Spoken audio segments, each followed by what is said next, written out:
ক্ষমা করে দিও ভাই। আরে আমার পয়সা, ভাই ভাই আমার এখানে টাকা পড়ে গেছে, তুমি কি দেখেছো?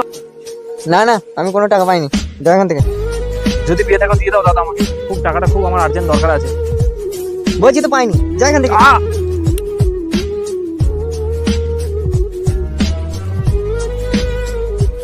ভাই টাকা জোগাড় হয়েছে? আমি টাকা নিয়ে আসছিলাম, রাস্তায় কোথায় হারিয়ে গেছে।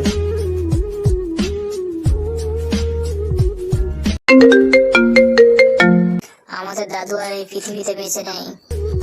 দাদা, আজকে রাস্তায় একজনের টাকা কুড়ি পেয়েছিল, খুব এনজয় করেছি। ভাই এই সেই ছেলে যে আমার টাকা চুরি করেছে। ভাই তোর একটা ভুলের জন্য আমাদের দাদুকে হারালাম। ভিডিওটা যদি ভালো লাগে অবশ্যই like, comment, share and subscribe করতে ভুলবেন না। এই ধরনের ভিডিও পাওয়ার জন্য কমেন্ট করবেন।